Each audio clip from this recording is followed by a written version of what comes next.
Good morning friends, welcome back to the channel explore to uncover. सभी का स्वागत है। तो आज मिलते हैं फिर नई सुबह नई शुरुआत के साथ एक नए ब्लॉग में। इस वक्त हम रामेश्वर से अब निकलने की तैयारी कर चुके हैं। गाड़ी में सामान पैक हो चुका है। इस वक्त ये premises Tamil Nadu tourism development corporation का रेस्ट हाउस। अब इसका बाद का डेस्टिनेशन जो है वो है अपना कन्याकुमारी। तो अपन ने अभी लगा दिया है कन्याकुमारी का डेस्टिनेशन और निकलने वाले हैं थोड़ी ही देर में। यहाँ से होगा 311 किलोमीटर के करीब और 6 घंटे का रास्ता होगा। बीच में हम कहीं पे रुकेंगे 1-2 घंटा। तो शाम को अंधेरा होने से पहले ही हम शायद आज कन्याकुमारी रहेंगे। तो मिलते रास्ते में और बने रहिए, जुड़े रहिए। अभी तक चैनल को सब्सक्राइब नहीं किया तो सब्सक्राइब कर लीजिए। बहुत अच्छे लोगों से मुलाकात हुई, जान पहचान हुई।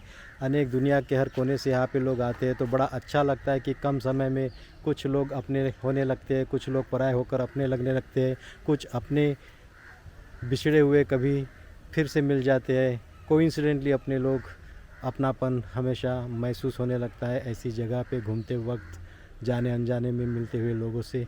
तो ऐसे ही कुछ ग्रुप्स हमें मिले। महाराष्ट्र के काफ़ी सारे लोग मिले, मुंबई का एक ग्रुप मिला और मुंबई के ग्रुप में कोइंसिडेंटली हमारे पुराने दोस्त भी मिल गए। तो बड़ा खुशी का मौका मिला हमें।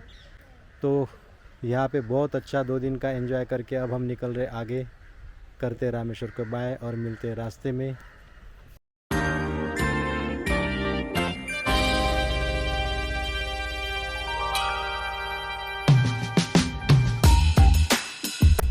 और अभी पकड़ लिया है national highway number 87 Rameshwar city को छोड़कर पीछे। और ये कुछ बीजेपी का नज़र आ रहा है। आज बैनर्स लगे हुए हैं, पोस्टर्स लगे हुए हैं। तो सागरिका, कैसा लगा रामेश्वरम में आके? रामेश्वर का क्या पसंद आया? रामेश्वर की बीच पसंद आई। कौन सी, ईस्ट वाली या धनुष्यकोडी? धनुष्यकोडी एक बहुत ही सुंदर और क्लीन, नीट और सीनिक ब्यूटीफुल वाला स्पॉट दिखाई दिया। एक तो क्राउड नहीं थी बिल्कुल और साफ़ सुथरी बीच। तो बहुत ही अच्छा समय गुजारने के लिए सबसे अच्छा ठिकाना धनुष्यकोडी का हमें लगा। बहुत एंजॉय किया सबने धनुष्यकोडी के बीच पर। तो अभी देखते हैं पामन ब्रिज के नज़ारे आज कैसे मिलते हैं। तो आते वक्त शाम हो रही थी, अंधेरा हो रहा था और रुकने को नहीं मिला। तो वहाँ के नज़ारे कैच नहीं कर पाए हम जी भर के। आज एक बार मौका मिला तो देखते हैं और दिखाते हैं।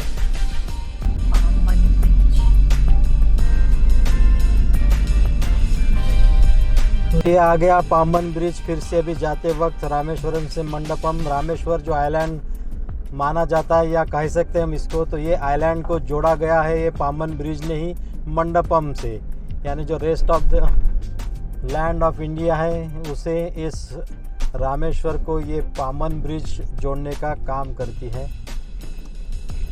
अगर ये ना होता तो ये कंप्लीट पूरी तरह आइलैंड ही होता।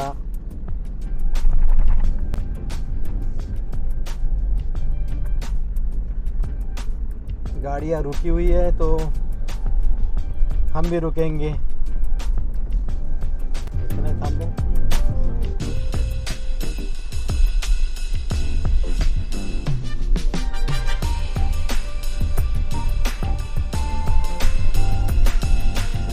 बड़ी गाड़ियाँ रोक दी है। देखो बस पूरी रोकी है यहाँ पे।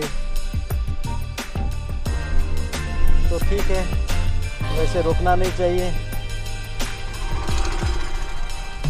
लेकिन जब पूरे टूरिस्ट और ट्रैवलर्स रुके तो फिर हमने क्या पाप किया? थामो, हम भी तो पाप धोकर ही आ रहे हैं।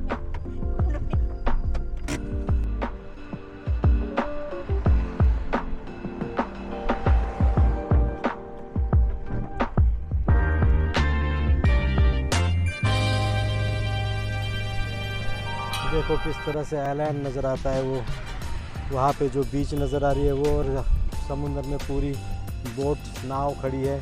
दूर तक इसका नज़ारा कुछ इस तरह है। और ये गाड़ी अपनी खड़ी है यहाँ पे।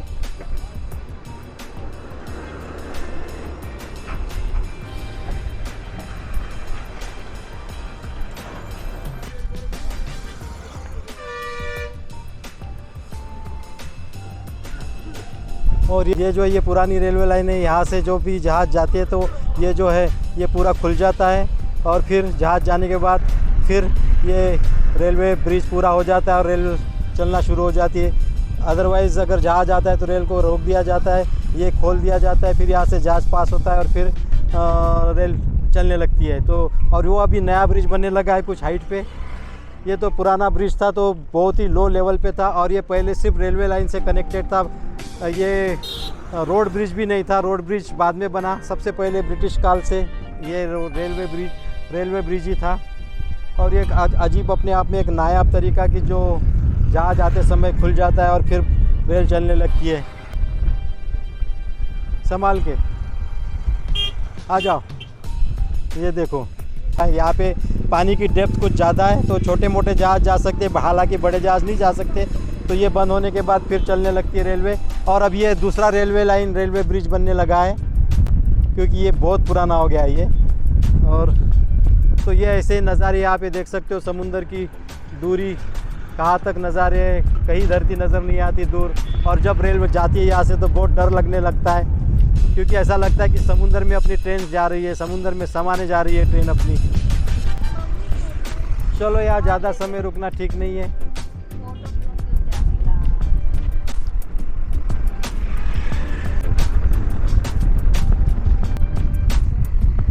तो अभी यहाँ ज़्यादा समय रुकना ठीक नहीं है क्योंकि ट्रैफिक अच्छी खासी है और ट्रैफिक को दिक्कत जाती है। अब ये लोगों की उत्सुकता रहती है, एक ही बार आता है यहाँ पे कोई भी हमेशा, और हर किसी के मन में उत्सुकता रहती है कुछ पल रुककर यहाँ के नज़ारों को अपने मन में समाने की। वो अपना मौका गंवाना नहीं चाहती क्योंकि ऐसे मौके बहुत कम आते लाइफ में। हम हमेशा यहाँ पे नहीं आते, हर कोई यहाँ पे जो टूरिस्ट है, ट्रैवलर है, वो कभी कभार आ जाता है। तो हर किसी को लगता है ये मेमोरीज़ अपने साथ लेकर जाए, इसलिए उसका रुकना जायज़ है। थोड़ा सा तकलीफ़ होती है ट्रैफिक के लिए, लेकिन फिर भी थोड़ा सा तो एडजस्ट करना जायज़ बनता है। तो इस वक्त यहाँ पे कुछ ब्रिज पे काम चल रहा है, काम भी चल रहा है, मेंटेनेंस का काम है शायद। तो यहाँ पे उतर के हमने पूछताछ की तो ये कह रहे हैं कि ये ब्रिज के पेंटिंग का काम चल रहा है। पेंटिंग के लिए इन्होंने ऐसे ब्रिज को लगे हैं कठाड़े, और ये सारे लोग यहाँ पे अभी लगे हुए हैं ब्रिज का मेंटेनेंस करने के लिए, ब्रिज को पेंट वेंट करके नया करने के लिए।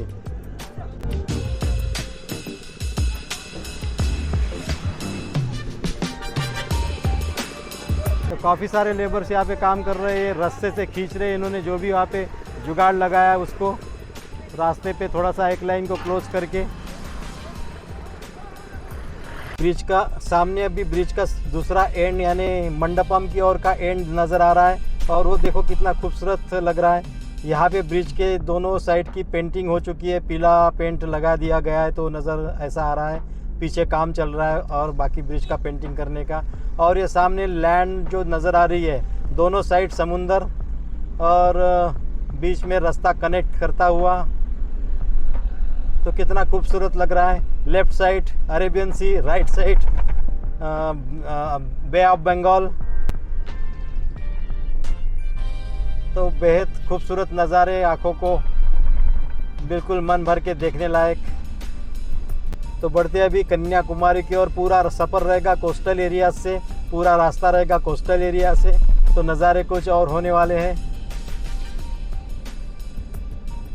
जिसको मन में भरने के लिए, जिसको नज़दीक से देखने के लिए, अनुभव करने के लिए स्पेशली मैंने ये जो कोस्टल एरिया का जो रोड ट्रिप है उसको चूज़ किया।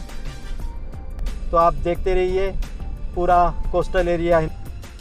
फ़िलहाल हम आगे बढ़ रहे हैं NH32 से, और इस वक्त के नज़ारे कुछ इस तरह है। पूरी तरह लैंड खाली हो चुकी है। जब धान यहाँ पे होता होगा तो पूरे रास्ते के आजू बाजू में हरियाली फैली हुई नज़र आती होगी, पूरा गालीचा जैसे नज़र आता होगा, वो बात अलग है। लेकिन अब धान निकल चुका है, धान की खेती हो चुकी है और अब बन चुकी है पूरी लैंड, बैरन लैंड, पूरी लैंड अब खाली हो चुकी है। तो नज़ारे बिल्कुल रूखे रूखे सूखे सूखे नज़र आते हैं, प्लेन बेल्ट बिल्कुल, और खाली रास्ता, बहुत ज़्यादा ट्रैफिक नहीं है।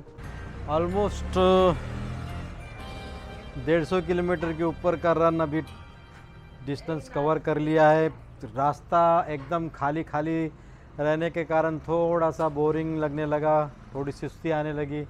तो यही एक छोटे से गांव में अभी कॉफ़ी ले लेते ताकि थोड़ा सा रिलैक्स हो जाए और बोरियत दूर हो जाए। तो कॉफ़ी पीते और फिर निकलते आगे। इस वक्त हम अभी नज़दीक है तूतीकोरिन से। तूतीकोरिन पोर्ट यहाँ से 30 किलोमीटर की दूरी पर है और यहाँ से अपने को अभी नज़ारे मिलने लगे वो नमक बनाने के। खेती बाड़ी जो रहती है, जो लैंड है जो नमक से कवर्ड, जो ओशन का जो पानी स्टोर किया जाता है फिर उसको सुखा के नमक बनाते हैं, कच्चा नमक। तो वो अभी शुरू हो गया है। अच्छा नमक क्या होता है? नमक होता है। इसको फिर फिल्टर करके रिफाइन करते हैं फिर उसको बनाते हैं प्योर नमक।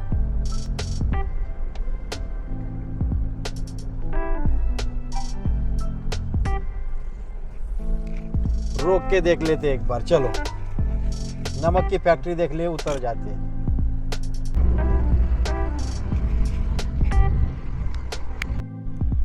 देख सकते हो अभी ये किस तरह का यहाँ से नज़ारा है। ये कोई नमक का प्रोडक्शन लेने के लिए बनाई गई जगह और उनका जो ठिकाना नज़र आ रहा है लेबर्स लोगों के लिए, वर्कर्स का वो जो घर वो, और साथ ही में जैसे खेती में जैसे हम बेड्स बनाते हैं उस टाइप से बेड बना के उसमें पानी स्टोर किया गया है। कुछ पानी अभी बिल्कुल नया फ्रेश नज़र आ रहा है और कुछ हल्का फुल्का उसको सुखा के नमक की और बढ़ रहा है, जो यानी जो नमक फॉर्मेशन हो रहा है वो वाइट जो लग रहा है वो नमक लग रहा है। अब ये दोनों गए नमक का नज़दीक से जायज़ा लेने के लिए, किस तरह से होता है, किस तरह से वो सूखता है, किस तरह से उसको बन के वो तैयार हो जाता है, फिर रिफाइंड होके फिर आगे बाहर निकलता है वो। तो ऐसे सूखे यहाँ पे विंड मिल्स जो है वो भी नज़र आ रहे हैं दूर पर, दूर साइड में वो दूर बहुत सारे विंड मिल्स यहाँ पे देख सकते हो आप।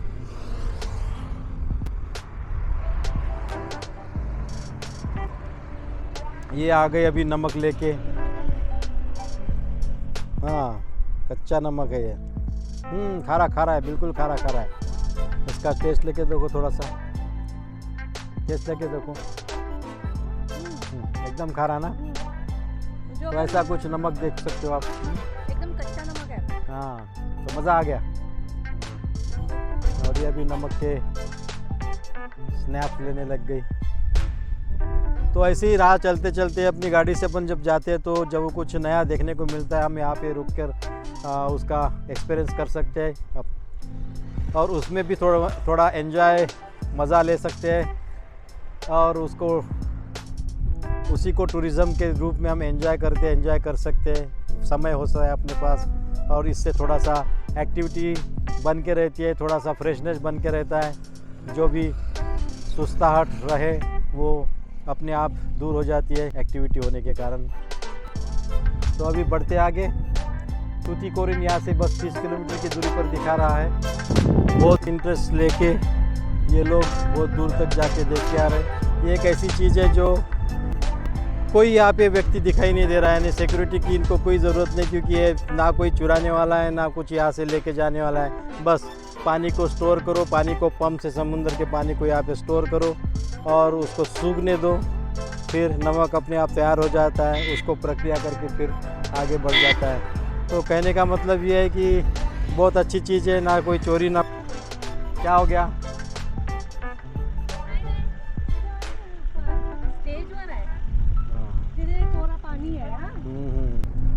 ये यहाँ पे जो नमक के देखो जैसे ट्रक आ गए लोड होके नमक के पूरे।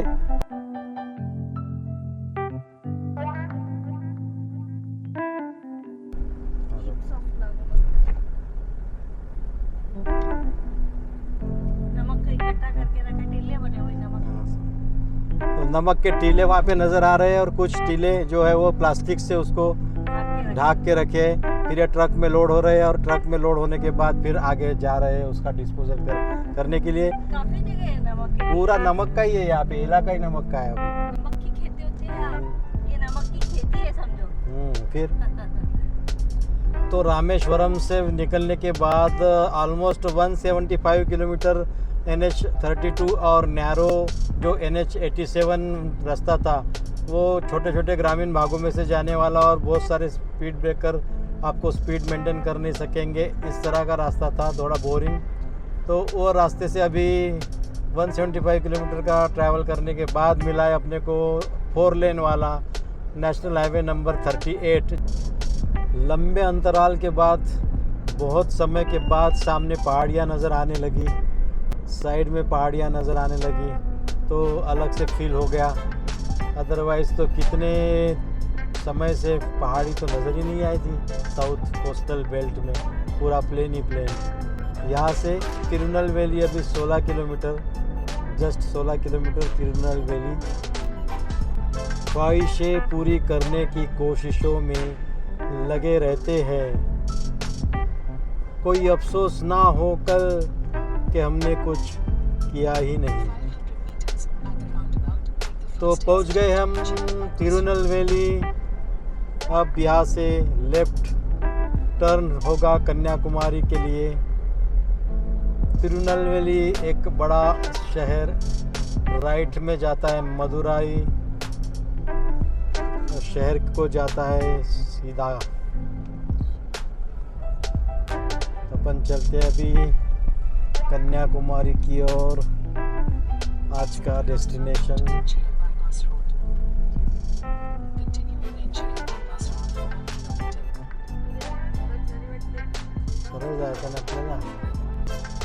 तो यहाँ से तिरुनेलवेली से हमने फिर से मर्ज हो रहे हैं और मौका मिलता है अपने प्यारे नेशनल हाईवे नंबर 44 पे चलने का। तो ये फिर आ गए अपना NH44 श्रीनगर टू कन्याकुमारी वाला, जो कि अपने नागपुर वर्धा से निकलता है और फिर बेंगलोर से होके आता है कन्याकुमारी के लिए। तो साउथ ईस्ट कोस्टल इसी के साथ कंप्लीट करते हुए हम अभी बढ़ रहे एब्सोल्युटली साउथ कोस्ट की ओर। फिर से अंदरूनी रास्ते से आते हुए NH44 में मर्ज हो गए हैं। ये लेके जाएगा अभी डायरेक्टली अपने को कन्याकुमारी। अभी डिस्टेंस है 83 किलोमीटर यहाँ से और ETA 1 घंटा 10 मिनट का। तो अभी जल्दी से जल्दी हम पहुँच के बात करते हैं कन्याकुमारी। फ़िलहाल नज़ारे थोड़े से बदल गए हैं, सुंदर से हो गए हैं, पहाड़ियाँ नज़र आने लगी। पहाड़ों का जो सफ़र होता है ना, वो कुछ और ही होता है। पहाड़ों में नज़र बिल्कुल अपने रास्ते और पहाड़ों की ओर रहती है और बिल्कुल हरा भरा, अलर्ट होके चलता है आदमी। शरीर के साथ साथ माइंड भी बिल्कुल अलर्ट हो जाता है। थोड़ी सी कोस्टल एरिया में थोड़ी सी सुस्ताहट नज़र आती है। देख सकते हो अभी पहाड़ी कैसे लग रही है।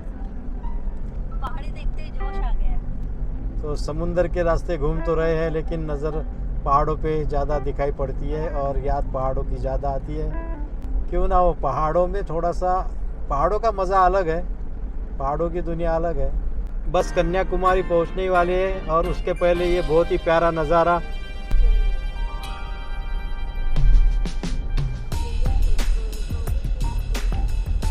सो एज वाज एक्सपेक्टेड, हम बिल्कुल 4 बजे एंटर कर चुके कन्याकुमारी के हद में। और आप देख सकते हो इस वक्त सामने रॉक मेमोरियल, और हमने होटल भी चूज़ कर लिया है। इतना बढ़िया सुंदर स्पॉट है कि कुछ पूछो मत, दिल खुश हो गया, क्योंकि बिल्कुल रॉक मेमोरियल के सामने ही अपना होटल है। ये नहीं, अपन है यहाँ पे। खिड़की में से सागरिका दिख रही है, गाड़ी यहाँ पार्क है और ये सामने बढ़िया सा ज़बरदस्त व्यू। सनराइज़ तो हमारे विंडो में से दिख जाएगा हमें, और सनसेट भी यहाँ से बीच पर जाते हुए दिख जाएगा।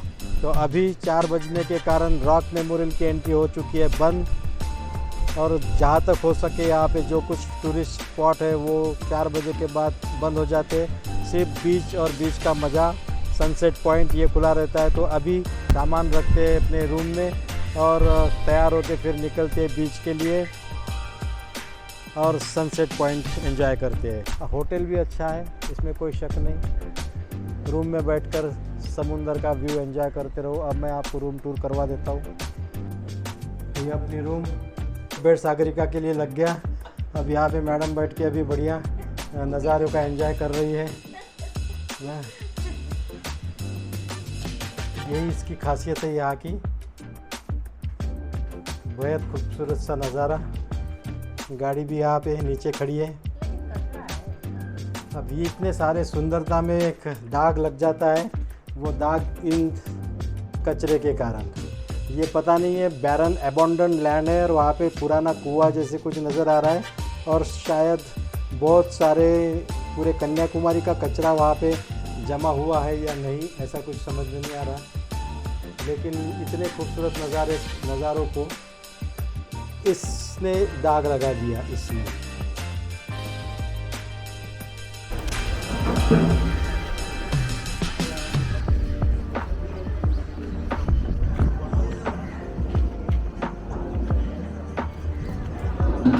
Heart of the Kanyakumari.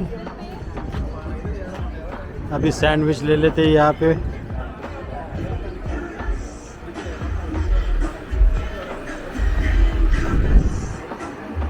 कुठे लिहिलं सागरिका?